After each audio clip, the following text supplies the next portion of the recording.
ख्याल से स्टार्ट हो गई है हाँ रिकॉर्डिंग। जी मैम हो गई। ये चीज है तो आपकी जो है ना नुमान जो डेटा फाइल है अभी इन्होंने तो किया पाकिस्तान पे है ना ये जो है रमेश, लेकिन इन्होंने अपनी कंट्री का अपनी जो कंट्री है ना उसमें बैंक्स बढ़ा दिए, इनके बैंक्स 20 हो गए हैं अब, तो वो सफिशिएंट डेटा सैंपल हो गए। अब आप लोगों ने जो अगर जो कंट्रीज आप लेंगे ऑलमोस्ट 7 से 8 बनेंगी, तो एक ये होगा ये इंडिविजुअल कंट्री वाइज एनालिसिस होगा और एक overall banking industry of south Asian region हो जाएगा और इंडिविजुअल कंट्री वाइज भी आपके रिजल्ट्स आ जाएंगे, तो ये सिनेरियो होगा। ठीक है मैम, ठीक है। हम तो पहले ये समझ रहे थे कि हमने सिर्फ साउथ एशियन रीजन को इंडिविजुअल एक सर्च करना है, उसके बारे में अलग अलग कंट्रीज करेंगे ना तो जरा ज्यादा अच्छी पिक्चर आ जाएगी, आपको पता चल जाएगा कि फॉर एग्जांपल अगर पाकिस्तान कोई देखें तो उसका सिनेरियो क्या है और बाकी कंट्रीज का सिनेरियो क्या है, फिर ये हो जाता है कि आप कंपैरेटिवली आप उसको फैक्टर्स देख लेते हैं, क्या फैक्टर्स हैं कि पाकिस्तान में हो सकता है political risk law and order situation की वजह से कुछ मसाइल हों और बाकी कंट्रीज में ये शायद मसाइल ना हो, इसकी वजह से उनके हो सकता है उनकी सिचुएशन बेहतर हो। तो इस तरह से डिस्कशन में आपके पास ज़्यादा रूम आ जाता है जिसमें आप डिस्कस कर सकते हैं, तो ज़्यादा बेहतरी हो जाती है, एक वो होलिस्टिक पिक्चर आ जाती है। ठीक है। अब जैसे ये लोग हैं ना जिन्होंने पाकिस्तान वाला डेटा लिया है, अब ये डिस्कशन तो करेंगे, सारी चीज़ तो होगी, लेकिन इनको आप अपनी स्टडी को सब्सटेंशिएट करने के लिए और लिटरेचर को पढ़ना पड़ेगा, लिटरेचर से ढूंढना पड़ेगा कि किस किस ने इस तरह का काम किया है, तो फिर वो उसकी फाइंडिंग देखेंगे, फिर उस अपनी फाइंडिंग देखेंगे। फिर दूसरी चीज़ ये कि जो इनका डेटा है वो लेटेस्ट है, उनका जो डेटा होगा वो पुराना होगा, तो वो भी एक पॉइंट ऑफ कंसर्न होता है कि आपने जो उन्होंने काम किया वो तो पहले का काम है, हो सकता है अगर वो दोबारा उसको मजीद एक्सटेंड करें तो वो उसका रिजल्ट डिफरेंट आ जाए, तो ये सारी फिर बहस आपकी डिस्कशन में जाके आपको फायदा देगी। थोड़ा लंबा तो आपका काम होगा लेकिन आपको अल्टीमेटली फायदा होगा डिस्कशन में पार्ट करने। तो मैम हमारी फिर फाइंडिंग्स जो होंगी वो भी फिर हमें ईच कंट्री के लिहाज से अपनी फाइंडिंग्स देनी होगी। ईच कंट्री जो रिजल्ट्स निकलेंगे ना वो कलेक्टिवली आप बता सकते हैं, एक मतलब जैसे फॉर एग्जांपल डिस्क्रिप्टिव स्टैट्स आपने लिए तो एक पैराग्राफ में आपने हर कंट्री बाय कंट्रीज को डिस्कस कर लिया कि ये इसकी ये असम्पशन जो है इस कंट्री की क्या सिचुएशन है। फॉर एग्जांपल जैसे मिसाल के तौर पर कोरिलेशन है, तो अगर हम दो वेरिएबल्स का कोरिलेशन निकल रहा है लेट्स सपोज, तो आप ये बता सकते हैं कि कोरिलेशन किस किस कंट्री का स्ट्रॉन्ग है किसका नहीं है, ओवरऑल एक पैराग्राफ 3-4 लाइनों में आपने बता दिया। रिग्रेशन है तो रिग्रेशन कौन कौन से वेरिएबल्स हैं जो कि सिग्निफिकेंट हैं, कौन से नहीं है किस कंट्री के, तो ये डिस्कशन अच्छी खासी हो जाती है इन्हीं बातों को कवर करके। ठीक है, तो ये चीज़ है। डेटा फाइल के अलावा और कोई इशू है इसके अलावा? उसके बाद मैम जो हमने वेरिएबल्स जो से हमने अपने वेरिएबल्स यूज कर रहे हैं इनको फाइंड आउट करने के लिए जो से फार्मूलाज हमें दूसरी स्टडी से मिले हुए हैं, रिसर्च पेपर जो हमने अभी तक पढ़े उनमें फार्मूलाज हैं काफी ज्यादा। तो उनमें अगर उनमें से हम कोई भी फार्मूला ले सकते हैं? कोई भी ले सकते हैं आप, जो पर्पस करे आपने बस उसका रेफरेंस दे देना है कि मैंने ये फार्मूला यहाँ से लिया, और जाहिर है फार्मूलाज आपको तो नहीं डिराइव करते ना कहीं से पिक करते हैं, और देयर सो मेनी मतलब स्टडीज में डिफरेंट दोनों तरीकों से उसको सर्च किया हुआ होता है, तो आप आप अपने एक चीज अपना स्कोप आपने डिफाइन करना होता है कि मैंने ये काम किया है, उसका सामने रेफरेंस आपने दे देना है कि यहाँ से मैंने लिया, बस दैट्स इट। और डेफिनेशन और फार्मूला एक काफी है, एक फार्मूला और एक डेफिनेशन। ठीक है। अब जितने हमारे वेरिएबल्स हैं उन सब के लिए तो फार्मूलाज अलग अलग से हो जाएंगे, जैसे अगर मेरे पास है तो रिस्क है और मार्केट टू बुक वैल्यू है, और हमने साइज को भी एज अ वेरिएबल लिया हुआ है, साइज ऑफ बैंक को। ठीक है मैम, जो हमारी स्टॉक मार्केट की वैल्यू होगी ये मार्केट टू बुक वैल्यू यही रिप्रेजेंट कर रही होगी ना, stock market value to bank proxy लेते हैं ना। अब एग्जैक्टली कुछ ऐसी चीजें होती हैं, कुछ ऐसे फिनोमेना होते हैं जिनको आप एग्जैक्ट डायरेक्टली नहीं मेजर कर सकते, तो उनके लिए आप प्रॉक्सी यूज करते हैं। प्रॉक्सी से बना दिए कि इस मार्केट टू बुक वैल्यू को मेजर किया ना तो आपको पता चल जाएगा स्टॉक मार्केट वैल्यू क्या है। डायरेक्ट आपको स्टॉक मार्केट वैल्यू का कोई वो तरीका कार नहीं है उसको परखने का, वो इस रेशियो के थ्रू आपको पता चलता है, ये प्रॉक्सी है उसकी। ऐसे ही है जो सी हमने स्टडी में हमने पढ़ा, ये वाला फार्मूला पढ़ा था वहाँ पे एज अ प्रॉक्सी लिया हुआ था। प्रॉक्सी होता है कि उस अगर आपने किसी चीज को मेजर करना है ना, लेट्स सपोज जैसे अगर किसी बैंक को मेजर करना है तो उसके लिए प्रॉक्सी आपने टोटल एसेट ली है, इनकी टोटल एसेट मेजर कर लिया तो साइज पता चल जाएगा। इसी तरह अगर आपने मार्केट वैल्यू इसको स्टॉक मार्केट वैल्यू को पता करना है तो आप अगर book value market book value निकालेंगे तो आपको वो पता चल जाएगी कि वो कितनी है। तो डायरेक्ट कोई वो नहीं होता, इनडायरेक्ट तरीके से प्रॉक्सी के थ्रू आप फाइंड आउट करते हैं। ठीक है।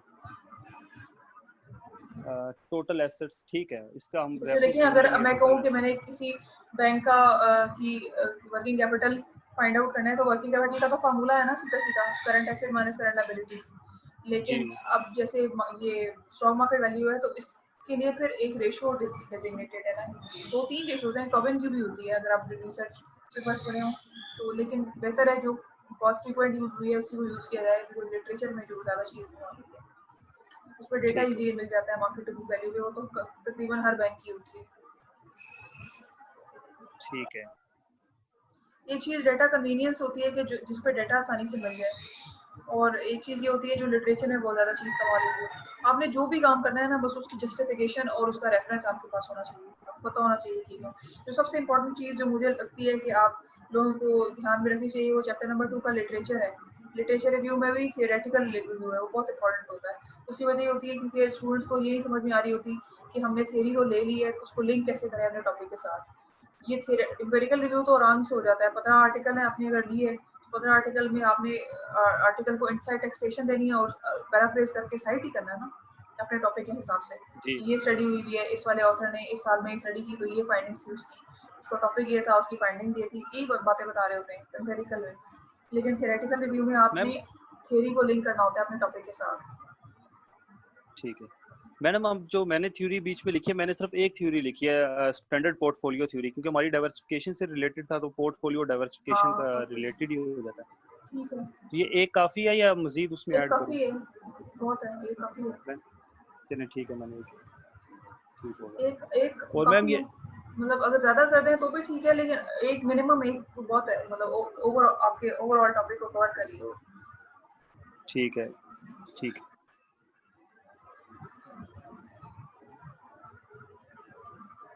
ठीक है। और किसी का जस्टिफिकेशन मैम अगर प्रॉपर होनी क्वेश्चन है तो बोले। चाहिए, जस्टिफिकेशन प्रॉपर होनी चाहिए।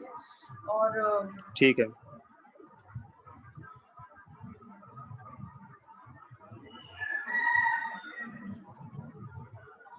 और दूसरी चीज़ ये कि जो प्लेजरिज्म है उसको चेक कर लेना एक दफ़ा भी। मैं आपका चैप्टर नंबर 2 देख लूँ ना और सी, तो इसको एक दफ़ा ओवरऑल मैं आपके साथ शेयर कर दूंगी इसका। अगर मेरे से चाहिए टर्निटिन का तो वो देख लेना, उस पर चेक कर टर्नेट लेना। का अगर खुद से अरेंजमेंट है कोई तो खुद से देख लो, नहीं तो मैं आपके मैम, साथ तो आप मैम क्लास। क्लास बना देना, तो हम उससे साथ साथ हाँ चेक करते रहेंगे, ताकि फिर एंड पे हमारे लिए इशू ना हो। बिल्कुल, यही मैं कह रही जहाँ पर थी ऐसे। ज्यादा जिधर उसमें ज्यादा प्लेजरिज्म आएगा, हम उसको साथ साथ रिमूव तो करते रहेंगे। पैराफ्रेज फिर इसको कर लेना साथ में। तो मैं देखती हूँ अभी थोड़ी देर तक मैं क्लास जनरेट करके आपको ना अगस्त तक 10 अगस्त तक क्लास जनरेट कर देती हूँ। तो आप आराम से जब ठीक है, भी आप करें उसको पैराफ्रेज करें और चेक कर लें। लेकिन वो ज़रूरी चेक चीज़ कर ये है, सकते पैराफ्रेजिंग से भी पहले ज़रूरी चीज़ ये है कि सारे इंग्रेडिएंट्स जो है ना वो पूरे होने चाहिए आपके चैप्टर्स में। जैसे मैंने अभी लिटरेचर रिव्यू की बात की, तो उसमें थ्योरेटिकल पार्ट में आपकी थ्योरी प्रॉपर होनी चाहिए जस्टिफिकेशन के साथ। एम्पिरिकल स्टडीज़ में लेटेस्ट 5 साल के रेफरेंसेस होने चाहिए, प्रॉपर होने चाहिए। ये चीज़ें जो की एरिया चीज़ें हैं ना, ये ज़रूर होनी चाहिए आपके पेपर में। फिर आप बेशक उसको ठीक है। पैराफ्रेज करें और ज़रूर, तो वो भी और मैम, ज़रूरी है। रेफरेंस आपने कहा था कि हम सॉफ्टवेयर से जनरेट करेंगे। हाँ, वो भी किए जा सकते हैं, जैसे ज़ोटेरो है, मेंडले है, ये फ्री सॉफ्टवेयर्स हैं। एंड नोट जो है वो यूनिवर्सिटी देती है, उन्होंने परचेज किया होता है, लेकिन आपकी एडेड यूनिवर्सिटी में मैंने नहीं देखा किसी को एंड नोट यूज़ करते हुए। लेकिन जो एमएच तो इमरान हजरा के स्टूडेंट्स हैं नॉर्मली वो मेंडले यूज़ करते हैं। तो लास्ट टाइम जब मैंने मेंडले। मेरे साथ स्टूडेंट्स ने काम किया था तो उनको मैंने ज़ोटेरो सिखाया था। ज़ोटेरो फ्री है, फ्री सॉफ्टवेयर है, आराम से उसको डाउनलोड करें, उसकी यूट्यूब पे वीडियोज़ देखें अगर इफ यू कैन कौन डू सा मैम? इट। ज़ोटेरो ओके। वो आसान है, अच्छा सा है, आसानी से हो जाता है। और अगर नहीं भी होता तो उसमें कोई इतनी परेशानी की बात नहीं है। वो जैसे गूगल स्कॉलर पे आपको दिखाया था, वो जो कॉमास होते हैं वहाँ से आप एपीए स्टाइल में बिब्लियोग्राफी उठाएं, और ठीक इनसाइट है, वो एक्सट्रैक्शन भी आपको कर लेंगे। सिखाई थी, वो भी सही तरीका है, वो गलत नहीं है वो भी। लेकिन ये होता है ना कि जितना आप टेक्नोलॉजिकली वो साउंड होते हैं, कॉन्फिडेंट होते हैं, आप बताते हैं कि मैंने ये सॉफ्टवेयर यूज़ किया, तो वो थोड़ा सा इंप्रेशन आपका बेहतर हो जाता है। लेकिन ये भी गलत नहीं है अगर आप एपीए उस तरह गूगल स्कॉलर से लेते हैं और आप इंस्टाइट टैक्सेशन जैसे आपको बताई थी, एक साइड भी शायद शेयर की वो किसी की कुछ साइड्स में, तो वो भी अगर आप करें तो दैट इज ऑल्सो एक्सेप्टेबल। आपका मेथड होना ठीक चाहिए, फिर जिस मर्जी तरीके से आप करें। ठीक है। इवन आप मैनुअली भी कर लें। इवन बिब्लियोग्राफी का ऑप्शन आपका MS वर्ड में भी है। अगर आप यूट्यूब देखें, MS वर्ड पे भी आप कर सकते हैं, आसानी से बिब्लियोग्राफी क्रिएट कर सकते हैं। उसमें आपको मैनुअल एंट्री करनी पड़ती है। चलें देखते हैं मैम, जहाँ से इजी ज्यादा हो गया। तो ये सारे तरीके एक्सेप्टेबल हैं। बस आपसे मिनिमम रिक्वायरमेंट ये है कि APA होना चाहिए। बाकी फिर जिस तरह मर्जी करें, एंड नोट से करें, जोटेरो से करें, मेंडले से करें, MS वर्ड की बिब्लियोग्राफी का ऑप्शन यूज कर लें, या मैनुअल तरीका कार कर लें। या कुछ वेबसाइट्स भी आती हैं ऐसे जो कहते हैं, जिसमें आप वेबसाइट भी आती है, साइट फॉर APA के नाम से है, साइट फॉर मी के नाम से वेबसाइट है। वो उसमें आप जाके वो लिंक पेस्ट करें ना, वो आपको APA के स्टाइल में ना वो पूरा का पूरा रेफरेंस बना देते हैं, उधर से कॉपी करें और अपनी बिब्लियोग्राफी में पेस्ट कर दें। वो भी एक तरीका कार है। जिनको कुछ भी नहीं समझ में आती वो फिर उस तरह से भी कर लेते हैं, काम निकल जाता है उसका। ठीक हो गया। मिनिमम रिक्वायरमेंट ये है कि डॉक्यूमेंट में APA स्टाइल फॉलो हुआ हो बस। ठीक है। और कोई अच्छा सवाल है मैम, किसी ये का? APA के लिए जो है हमने तो इस तरह किया है, हम लोग सिंपल गए हैं उधर गूगल स्कॉलर पे गए हैं। वो भी एक्सेप्टेबल है। साइटेशंस हमने सिखा दी थी इनको, इन्होंने सीख ली है बच्चों ने ना कि कैसे डालनी है, अच्छा, एक तुम भी अथवा बच्चे 2 ही हो। 3। और मैम ये रेफरेंस के लिए हम लोग चले गए हैं उधर गूगल स्कॉलर पे, APA पे गए हैं, उसको कॉपी किए है और सीक्वेंसली हमने रेफरेंस का हेडिंग बना के पेस्ट कर दिया वहाँ। सही है, वो भी एक्सेप्टेबल है। और मैम ये डेफिनेशंस जो है ना मुख्तलिफ वेरिएबल्स की, अब हमारे पास 20 आर्टिकल्स है ना, तो उन 20 आर्टिकल्स के अंदर ये इन्होंने नहीं बताया हुआ कि जो आपके वेरिएबल्स हैं उनकी इन्होंने डायरेक्ट डेफिनेशंस बताई हों। उन्होंने छोटा मोटा उसको एक्सप्लेन किया है अपनी सेंस के अंदर ना, छोटा मोटा रिलेटिव उन्होंने एक्सप्लेन किया है। तो फिर हम लोग जो उसकी डेफिनेशंस हैं वो भी उनकी जो लगती तरह है ना से डेफिनेशन, लें। फॉर एग्जांपल कोई फार्मूला अगर आप यूज कर रहे हैं और उसने भी एक्सप्लेन किया होगा कि ये फार्मूला, फिर उसने जो भी छोटी मोटी एक्सप्लेनेशन दी होगी, उसके बाद उसने फार्मूला भी बताया होगा ना, तो तुम जब वही एक्सप्लेनेशन अगर पैराफ्रेज करके अपने आर्टिकल के लिए यूज करते हो और फार्मूला भी उधर से ही लेते हो, तो वो उस आर्टिकल को साइड कर दो कि मैंने यहाँ से ये चीज उठाई है एक्सप्लेनेशन। अच्छा मैम, ये इस तरह है कि उसने जैसे कि आप देख लें कि ये एक लिक्विडिटी रिस्क है, उसने उसको जो है ना, उसको उसने डिपेंडेंट वेरिएबल लेके जो है ना यूज किया है, तो उसके अंदर जो है ना, मतलब कि उसने भी जो है ना डेफिनेशन लिक्विडिटी रिस्क की कहीं ना कहीं से ली होगी। हाँ तो ऑब्वियसली। और जब हम साइट करेंगे अपने आप को, तो हम लोग उसकी डेफिनेशन में साइटेशन में वो डालेंगे जहां से उसने लिया है, कि हम सिंपल उसका आर्टिकल डालेंगे जहां से जहाँ से हमें आप मिल ले रही रहे हैं है आप ये। वहां से देखें। अगर आप, एक तो चीज ये ना कि आप जिसका आर्टिकल पढ़े हैं उसने भी किसी और आर्टिकल से डेफिनेशन ली हुई है, तो आपके पास इस वक्त जो फुल फ्लेज आर्टिकल जिसको आप गो थ्रू कर रहे हैं, आप उसको साइड करेंगे। अगर आपने उसके भी उसको मजीद डिग करना है डीपर, और आपने उससे भी पीछे जाना है, तो फिर उसका आर्टिकल आपको पढ़ना पड़ेगा। देखिए मेरी बात सुने, अब आप आपका जो आर्टिकल होगा उसमें आपने एक डेफिनेशन लिखी है, वो आपने पैराफ्रेज करके लिखी है ना, जी मैम। इधर से आपने देखी, उस बंदे ने जो लिखी है उसने भी पैराफ्रेज करके लिखी है जी मैम।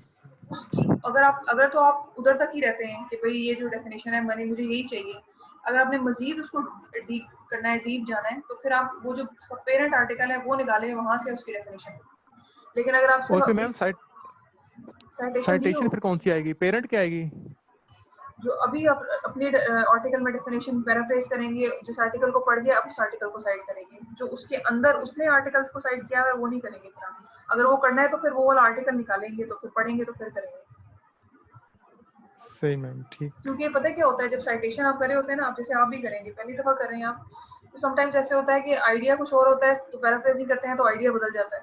तो फिर बेहतर ये कहा जाता है कि आप वो आर्टिकल निकालें जिस जो कोट हुआ है, आप उसको जरा गो थ्रू कर लें, ताकि आपको समझ में आ जाए, अंडरस्टैंडिंग बेहतर हो जाए, कि ये यकीन हो जाए कि जो इसने बात की है वही है, इसने कोई अपनी तरफ से बीच में नहीं ऐड कर दी चीज। जी कहते हैं ना, मैम, जब एक ठीक। बंदे से दूसरे के बात जाती है, फिर दूसरे से तीसरे, जिस तरह बात आगे बढ़ती जाती है उसमें चीजें ऐड होती जाती है, तो फिर अल्टीमेटली कुछ और ही चीज बन जाती है।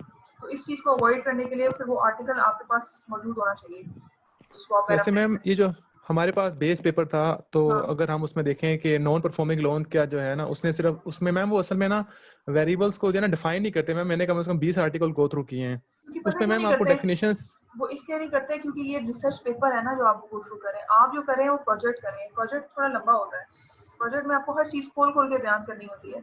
जो रिसर्च पेपर होता है उसमें लिमिटेशन होती है। जब फॉर एग्जांपल अगर आपने भी पब्लिकेशन की तरफ जाना है, तो आप किसी आर्टिकल में अगर आप इसको किसी जर्नल में भेजेंगे, तो वो आपको कहेंगे कि इसको फॉर्मेट में 5 से 6 हज़ार लफ्जों से ज्यादा ना हो आपका। 5 से 6 हज़ार लफ्जों का मतलब है कि 7 पेज, मैक्सिमम 5 से 6 पेज बनेंगे आर्टिकल। आपका जो प्रोजेक्ट बनेगा वो कोई 30 सफ़ों का बन जाएगा, 30-40 का। ये बात होती है, इसलिए वो मैम लिखी भी होगी तो उसने निकाल दी होगी आर्टिकल भेजते हो। अच्छा मैम, उसमें हमें जैसे एक नॉन परफॉर्मिंग लोन के बारे में सिर्फ उसने इतना बताया है कि ये जो है ना, ये आपके बैंक्स की ये एसेट की क्वालिटी के बारे में बताती है, दैट्स इट। उसने सिर्फ इतना इसके बारे में बताया है। तो फिर हम लोग एक काम कर सकते हैं, पैराफ्रेजिंग के अंदर हम लोग भी बता दें कि ये ऑथर ने इसको इस तरह डिफाइन किया है, तो थोड़ा बहुत आगे इसमें एडिशन करते हैं गूगल से पढ़ के जो है। ये भी हो सकता है, और भी आर्टिकल देखे जा सकते हैं, और भी आर्टिकल देखे जा क्योंकि सकते मैम मैंने वो 18-19 आर्टिकल्स देखे हैं, उसमें जो है ना बस उन्होंने डिफाइन किसी ने नहीं किया, बस मैम वो एक तरह का जो है ना अपने आर्टिकल से रिलेट करके ना हैं। उसको उन्होंने बता दिया थोड़ा बहुत ना। तो बस मैं फिर अभी मुझे वही कंफ्यूजन हो गई थी कि मैं सिर्फ ये लिख दूं कि बैंक्स क्वालिटी के बारे में बताती है एक रेशो, तो मैम वो तो बहुत छोटा हो जाता है फिर जो है ना। हाँ, और ये बताया जा सकता है ना कि कैलकुलेट कैसे की जाती है, जी जी मैम। ये बताया जा सकता है, फिर उसका फॉर्मूला दे दें, ये कर लें। लेकिन जो दूसरी बात जहाँ से आप देखें आइडिया, उसको फिर साइड जरूर करें। और मैम ये जो हम थ्योरी की बात कर रहे थे, ये थ्योरी जो है हमारे वेरिएबल्स के साथ भी रिलेट करनी है कि सिर्फ हमारा टॉपिक जो है उसके साथ थ्योरी रिलेट करनी है? टॉपिक के साथ रिलेट करेंगे, सही सही। क्योंकि देखिए आपके टॉपिक में कुछ वेरिएबल्स कंट्रोल वेरिएबल्स भी होंगे ना। कंट्रोल वेरिएबल्स तो फिर आप अपने टॉपिक के हिसाब से करते हैं। फॉर एग्जांपल जैसे अब आप बैंक्स की हमने बात की, अब ये साउथ एशियन बैंक्स हैं लेट्स सपोज, या आप ही के टॉपिक की बात करें कि पाकिस्तान के बैंक्स हैं, तो मेरे को पहले भी शायद ये बात हुई थी कि देखिए एचबीएल और जेएस बैंक का कोई मुकाबला नहीं है। 5 बैंक जो हैं वो आपके वो टॉप बैंक्स हैं, मतलब ग्रोथ के लिहाज से या बड़े बैंक्स हैं पाकिस्तान की। जी मैम। तो अब उस छोटे बैंक्स फिर इसका मतलब है कि वो मारे जाते हैं। इसका मतलब है कि सेम लेवल पे रखने के लिए ना, बिकॉज एनालिसिस आप सेम लेवल पे परफॉर्म करते हैं ना, तो सेम लेवल पे लेके आने के लिए फिर आप कुछ चीज़ों को कंट्रोल कर लेते हैं, क्योंकि अब साइज एमसीबी का size is huge as compare to JS bank. HBL का साइज और सांबा बैंक के साइज में फर्क है ना, तो आप उसको जी कंट्रोल मैम। कर लेते हैं। यानी कि आप कहते हैं ना वो ऑल अदर थिंग्स कांस्टेंट, वो जैसे इकोनॉमिक्स में होता है, तो सेट्रस पेरिबल्स जी वाली मैम। एक अजम्पशन होती है, तो वो आप फिर करते हैं कि कुछ चीज़ों को जो कि इम्पैक्ट कर सकती हैं। फॉर एग्जांपल साइज की वजह से ऑब्वियसली देखें, अगर किसी बैंक का साइज बड़ा है तो उसकी प्रॉफिटेबिलिटी में फर्क नहीं पड़ेगा। तो इसलिए आप क्या करते हैं कि कुछ क्रिटिकल वेरिएबल्स को कंट्रोल कर लेते हैं, जैसे साइज को कंट्रोल कर लिया, या इस तरह के जो और वेरिएबल्स भी हो सकते हैं। नॉर्मली साइज में किया जाता है, तो इससे ये होता है कि आप कहते हैं कि एक लेवल पे हमने ये एनालिसिस किया, हमने इसीलिए लॉग लिया जाता है टोटल एसेट्स का कि उसको हम एक लेवल पे ले आए, सारे बैंक्स का लेवल एक हो जाए, और फिर उसकी बेसिस पे आप फर्दर एनालिसिस करते हैं, तो वो ठीक होता है फिर आपका। मैम जैसे अब हमारे पास ये 5 वेरिएबल आ जाते हैं, ठीक है, एक साइज आ जाता है, साइज के बाद हमारे पास लोगो वो आ जाता है, नॉन परफॉर्मिंग लोन्स आ जाते हैं, फिर लोन टू डिपॉजिट आ जाती है, उसके बाद मैम हमारे पास ROA आ जाता है। तो मैम इसमें से हमें कैसे पता लगेगा कि इसमें से कंट्रोल वेरिएबल कौन से हैं? हमने तो सारे डिपेंडेंट इंडिपेंडेंट बताए हैं कि एक देखो डिपेंडेंट है जो और आपका 5। टॉपिक क्या है, आपका टॉपिक बताएं, टॉपिक क्या है आपका? मैम हमारा है कि liquidity in banks of Pakistan, वो लिक्विडिटी रिस्क। लिक्विडिटी रिस्क है ना, तो लिक्विडिटी रिस्क को कैसे डिटरमिन करें? इसके डिटर्मिनेंट्स हैं ये लिक्विडिटी रिस्क है, या उसका इम्पैक्ट देख रहे हैं इस प्रॉफिटेबिलिटी वगैरह पे, कुछ इस किस्म की मैम चीज ये हो रही है? इसके डिटर्मिनेंट्स है ना, 5 वेरिएबल डिटर्मिनेंट्स हैं इसके। तो इसमें साइज को उन्होंने लिया हुआ कंट्रोल वेरिएबल, बिकॉज साइज को इसलिए लेते हैं क्योंकि जैसे मैंने अभी बताया कि हार्मनी क्रिएट करने के लिए डेटा में बेस एक लेवल पे लेके आने के लिए। और बाकी जो डिटर्मिनेंट्स है आप देखो, जैसे प्रॉफिटेबिलिटी है और नॉन परफॉर्मिंग लोन, जो बैंक की एडिक्वेसी जो रेशो है, ये आपकी जो लिक्विडिटी बैंक की लिक्विडिटी है उसको बताते हैं। प्रॉफिटेबिलिटी से पता चलता है कि बैंक की क्या पोजीशन है इन टर्म्स ऑफ उसकी अर्निंग्स। ये 3 वेरिएबल्स की वेरिएबल्स होंगे डिटरमिन करने के लिए कि क्या लिक्विडिटी रिस्क, अगर बैंक की जो कैपिटल एडिक्वेसी रेशियो है या जो दूसरी नॉन परफॉर्मिंग लोन्स अगर ज़्यादा है तो उसका मतलब ये, और उसकी जो प्रॉफिटेबिलिटी है उसका मतलब ये है कि उसकी जो रिस्क है लिक्विडिटी रिस्क हो जाता है। ये 3 जो क्रिटिकल रेशियोज है ना जो हमने कैलकुलेट की, ये नॉर्मली इस डिटरमिन करती है बैंक लिक्विडिटी को, इसलिए उसने इसका इस्तेमाल किया है। लेकिन जो साइज वाली जो वेरिएबल है ना, जो वो नॉर्मली जो क्रिएट किया जाता है, वो उसका पर्पस यही होता है कि वो कंट्रोल किया गया है, बिकॉज साइज जो है वो डिफरेंट बैंक्स का डिफरेंट होता है। नॉर्मली साइज ही के वेरिएबल को कंट्रोल किया जाता है इन टर्म्स ऑफ ग्रोथ को देखने अच्छा के मैम लिए। ये मैं नाम लेता हूँ ना, एक तो चले हमारा साइज हो गया कंट्रोल वेरिएबल, बाकी नॉन परफॉर्मिंग लोन्स ये तो नहीं ना कंट्रोल, ये फिर डिटरमिनिंग कैपिटल वेरिएबल है, एडिक्वेसी है। ये भी डिटरमिनिंग ठीक है मैम। वेरिएबल है। सही। फिर मैम ये कैपिटल एडिक्वेसी ये भी नहीं है कंट्रोल। ये भी नहीं डेटा में नहीं, मैम फिर loans to finance to deposits ये भी नहीं है मैम। ये भी डेटा में नहीं मिलेगा। मैम फिर एक आ जाता रहता है कि रिटर्न ऑन एसेट, मैम ये भी नहीं होगा। ये प्रॉफिटेबिलिटी को मेजर करता है, नहीं ये भी कंट्रोल नहीं है। देखो सही है मैम, कंट्रोल बस मतलब कि वेरिएबल, मैम देखो मेरी बात सुनो, आपकी जो अब जैसे टॉपिक है ना, जैसे किसी नुमान का टॉपिक ले लें, बैंक डाइवर्सिफिकेशन और स्टॉक मार्केट वैल्यू, एक चीज अब टॉपिक से पता चल रहा है एक आईवी कौन सा है इसमें और डीवी कौन सा है, ठीक है। अब जी आपके मैम। जो टॉपिक में जो टॉपिक है ना वो कहता है डिटर्मिनेंट्स बता रहे हैं हम बैंक लिक्विडिटी, तो इससे इससे थोड़ी कंफ्यूजन ऐसे आ जाती है कि हमें समझ नहीं आ रही कि आईवी क्या है और डीवी क्या है। तो इसलिए इसको सिंपल समझने की जरूरत ये है कि कंट्रोल वेरिएबल का मतलब ये होता है कि देखो अब कैपिटल एडिक्वेसी रेशियो या नॉन परफॉर्मिंग लोन्स या जो प्रॉफिटेबिलिटी है वो वेरिएबल है ना, उसके बढ़ने या कम होने से फर्क पड़ेगा, बढ़ भी सकती है कम भी हो सकती है, लेकिन जो साइज जी है मैम। बैंक का, किसी एक बैंक का साइज है या जेएस बैंक का साइज है वो फिक्स्ड है, टोटल एसेट तो फिक्स्ड है ना फॉर द टाइम बीइंग जो आप ले रहे हैं, जी मैम। रेशियो तो नहीं है वो कैलकुलेटोरी, उस टोटल एसेट एक फिगर है ना, एक जो आप ले रहे हैं, फिर आप उसका लॉग लेके कहते हैं कि ये हमने ग्रोथ कैलकुलेट कर ली है, साइज कैलकुलेट कर लिया, तो इसको कहते हैं कंट्रोल वेरिएबल, एक हार्मनी पे ले आना उसको। सही। और अच्छा मैम ये चैप्टर नंबर 3 जो है हमारे पास, इसका जो फॉर्मेट है वो वही है ना जो हमारी एडिट की वेबसाइट पे इन्होंने दिया हुआ है, सेकेंडरी फॉर्मेट का तो जो सब है। वही है, मतलब फॉर्मेट तो सारा वही है, वही फॉलो करना है उसको, सेकेंडरी डेटा और वाले मैम को। इसका चैप्टर नंबर 2 में जब एम्पेरिकल करेंगे तो उसमें जो वेरिएबल्स को हमने अलग अलग हेडिंग्स के साथ डिफाइन नहीं करना, नहीं लेकिन करना सीक्वेंसली तो डिफाइन करना होगा ना, साथ एक पैराग्राफ में कर लें या मुख्तलिफ पैराग्राफ में कर लें। कि किसकी बात करें, लिटरेचर में। यस मैम, ये एम्पेरिकल नहीं है, एम्पेरिकल जी जी व्यू जो जी है जी उसके अंदर जैसे हमने ग्लोबल में जाना है और फिर उसमें जाना है, लोकल में जाना है। बिल्कुल बिल्कुल ऐसे ही आप और देखेंगे मैम ये इसको, इसको वेरिएबल्स की जैसे देखो फॉर एग्जांपल अगर एक वेरिएबल है वर्किंग कैपिटल, तो वर्किंग कैपिटल को देखो कि वो किस किस तरह से स्टडी हुआ है, या जैसे बैंक डाइवर्सिफिकेशन है तो वो और हो सकता है प्रॉफिटेबिलिटी के साथ स्टडी हुआ हो, परफॉर्मेंस के साथ स्टडी हुआ हो, अच्छा फिर हो सकता है प्रॉफिटेबिलिटी में वो नेट प्रॉफिट मार्जिन के साथ किसी ने स्टडी किया हो, किसी ने उसको नेट इनकम के साथ स्टडी किया हो, किसी ने उसको ग्रॉस प्रॉफिट मार्जिन के साथ स्टडी किया हो, अच्छा फिर हो सकता है बैंक डाइवर्सिफिकेशन में किसी ने रेवेन्यू जनरेशन के तौर पर से डिस्कस किया हो, किसी ने पोर्टफोलियो डाइवर्सिफिकेशन के तौर पर से डिस्कस किया हो। ये डिफरेंट एस्पेक्ट्स और स्ट्रैंड्स हम देखते हैं कि लिटरेचर में क्या क्या चीजें हमें नजर आती हैं इस टॉपिक से रिलेटेड, उनको हम एक्सप्लेन करते थे। अगर किसी ने लेट्स सपोज अच्छा। इवन स्टॉक मार्केट वैल्यू ही के साथ डिस्कस किया है तो उसने किस पर्सपेक्टिव में किया है, उसकी क्या फाइंडिंग्स है, उसका क्या कॉन्टेक्स्ट है, उसने कब की है ये स्टडी, उसकी फाइंडिंग्स क्या रही हैं। फिर आप जब अपनी फाइंडिंग्स लाते हैं तो फिर आप अपनी फाइंडिंग्स को और वो जो पहले इस पर अगर रिसर्च किसी ने कर ली है तो उसको कंपेयर कर लेते हैं, अगर नहीं हुई हुई तो आपकी फाइंडिंग्स अपनी यूनिक होती हैं।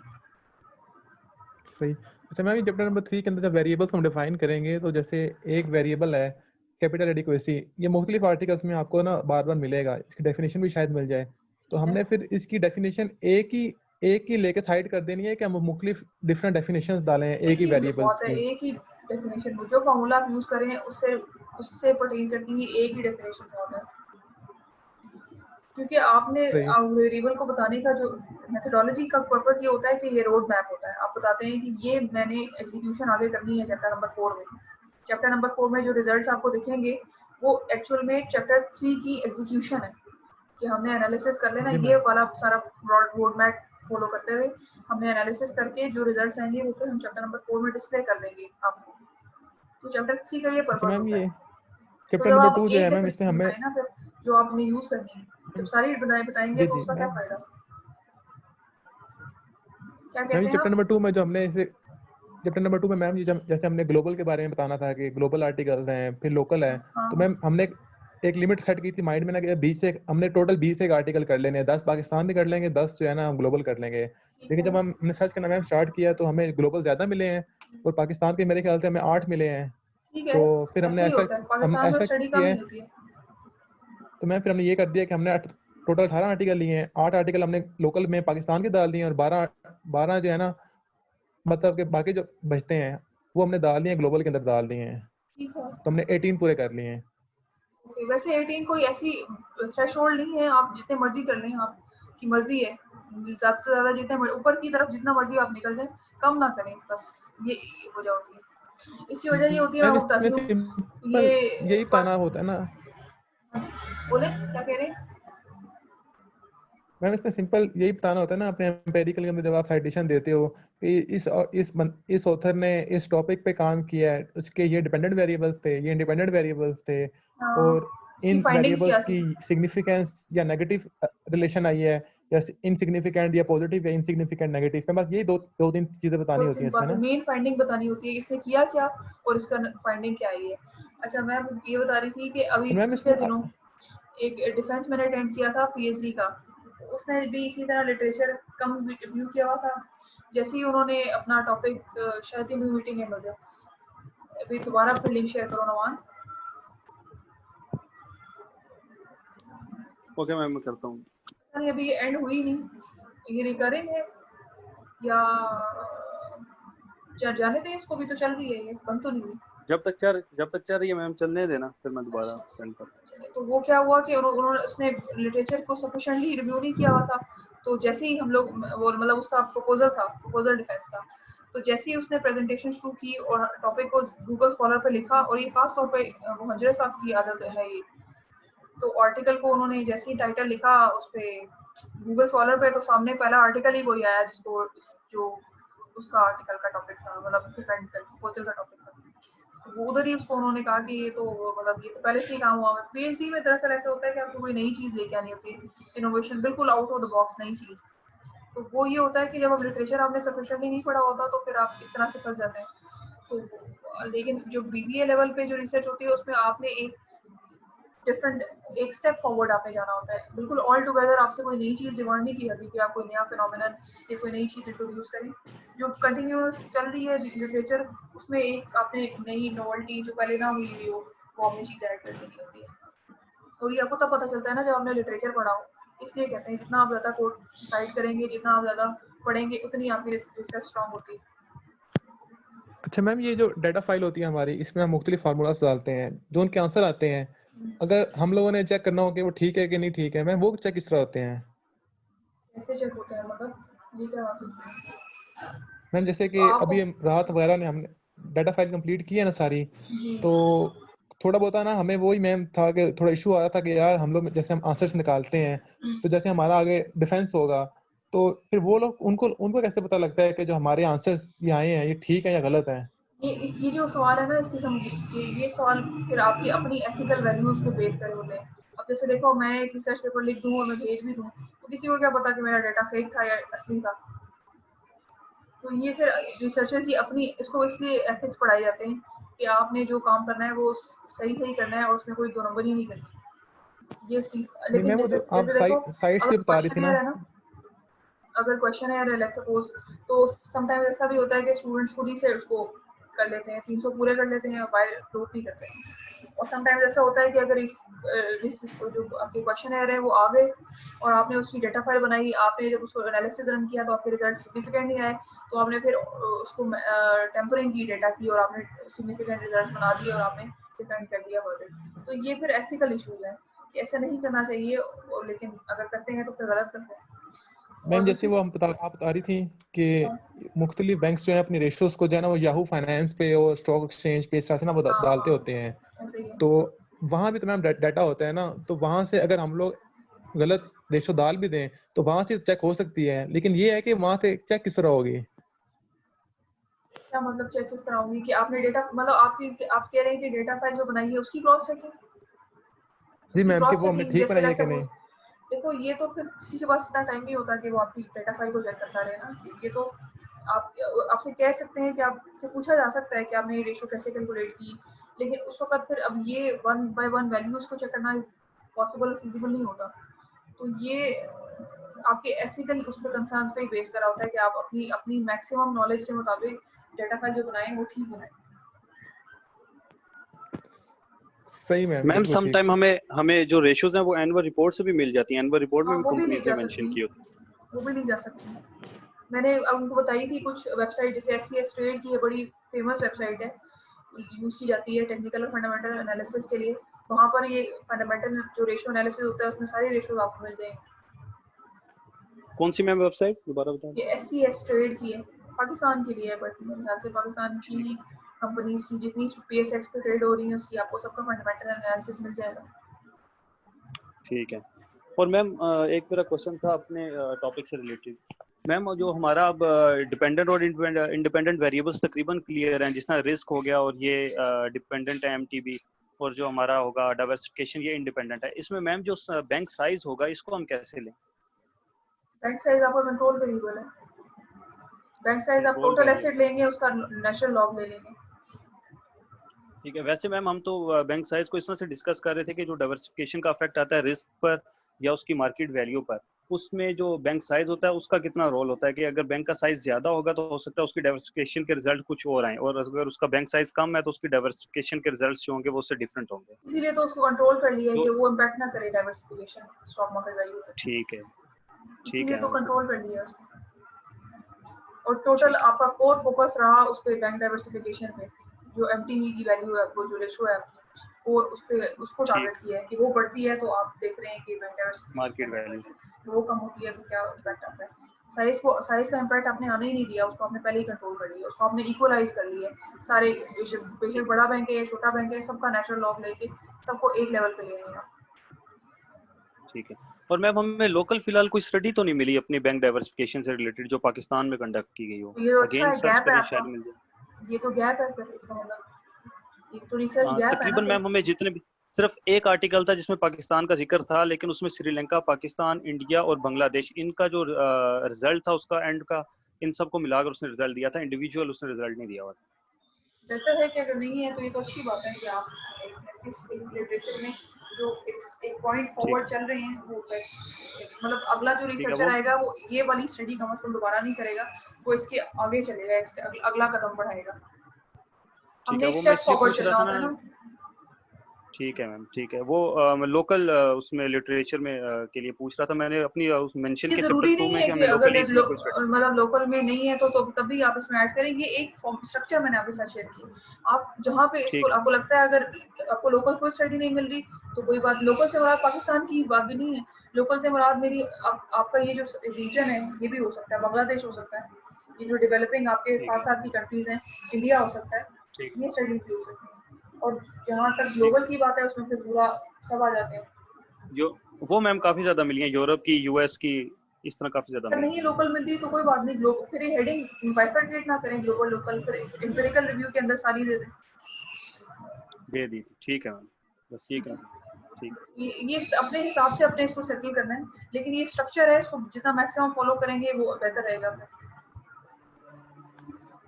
अच्छा ठीक है मैम, ये जो थ्योरी है हमारे पास, जो हम थ्योरी निकालते हैं चैप्टर नंबर 2 में थ्योरेटिकल जी फ्रेमवर्क में, जी मैम ये हमारे पास, मैंने बच्चों सारों को अपने क्लासमेट्स को बताया था यार, आप लोग जो हो ना सारे आर्टिकल्स पढ़ो, 18 आर्टिकल्स, जी तो उसमें से ना हम लोग मुख्तलिफ थ्योरीज निकाल लो, आपकी कहाँ का बिल्कुल थ्योरीज आई हैं। सही। मैम इन लोगों ने कल कम से कम जो मेरे ख्याल से इन्होंने कोई मैम 15-20 थ्योरीज निकाल ली हैं। अच्छा, वेरी गुड। लेकिन उससे पहले मैम उससे पहले हमने ना 2 थ्योरीज पढ़ी थी, एक मोड गिलानी की थी और एक हाँ पोर्टफोलियो की थी, वो दो आपने बताई थी। हाँ तो मैम वो मैंने एक साइन की ड्यूटी के, यार ये आप पढ़ो उसको। तो मैम जब उन्होंने पढ़ा तो उन्होंने मुझे ये बताया कि अब हम लोग किस तरह से ये पता लगाएं कि ये हमारे टॉपिक से रिलेटेड है, क्या हमने देखना है कि जो हमारा लिक्विडिटी रिस्क है उसके बारे में डिस्कशन हो रही है उसके अंदर, तो उसको रिलेट करें।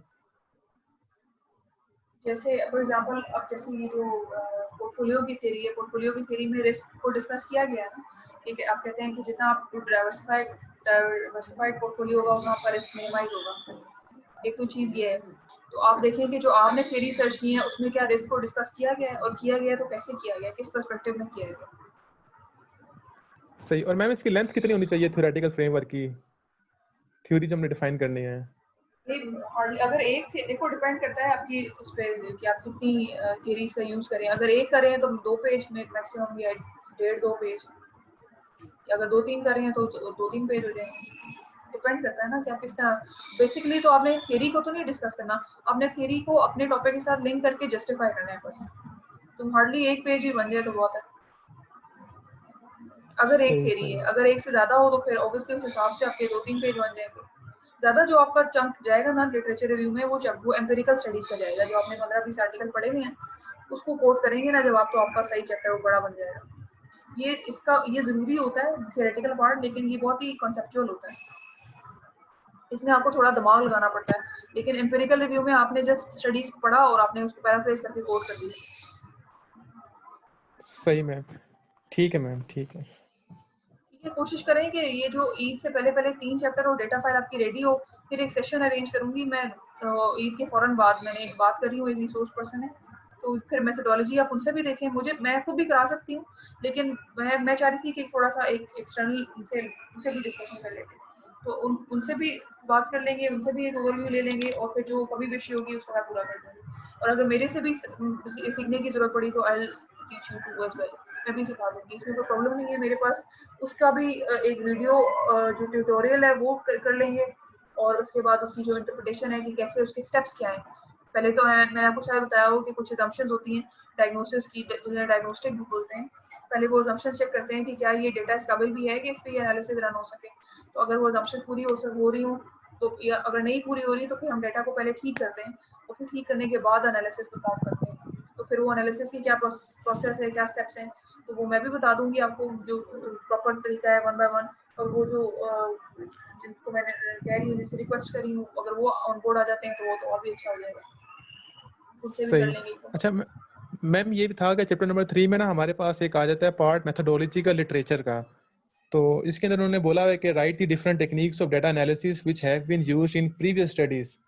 जैसे कि ये मैम कहाँ पे है? उन्होंने लिखा हुआ है मैम, ये ना मेथोडोलॉजिकल लिटरेचर जो है ना हमारे पास, जो एडिट का, वो जैसे आपने बताया था हर वेबसाइट के ऊपर उनका अपना एक फॉर्मेट गिवन हाँ होता हाँ है। हाँ हाँ तो ये मैम हमारा फॉर्मेट है। तो मैम मुझे इस पार्ट का, मैंने ये चैप्टर स्टार्ट किया हुआ है, तो मुझे हाँ। इसकी समझ नहीं आ रही कि इसमें हम लोग क्या लिखें, मतलब टेक्निक्स कहाँ से लाएं इसकी। वो फिर वो पार्ट तभी आप कर सकेंगे ना, जैसे अभी आप जब एग्जीक्यूशन की बारी आएगी, जो एनालिसिस की बात करें, ये जैसे देखो, ये जो फॉर एग्जांपल आपकी जो टेक्निक है that is panel data regression है, मेरे ख्याल से ये पेपर देखना पड़ेगा, देख के मुझे बता दूंगी। किसी एक की जीएमएम की टेक्निक भी थी, तो ये फिर ये बताना पड़ेगा कि ये क्या होता है, पैनल डाटा रिग्रेशन क्या होता है।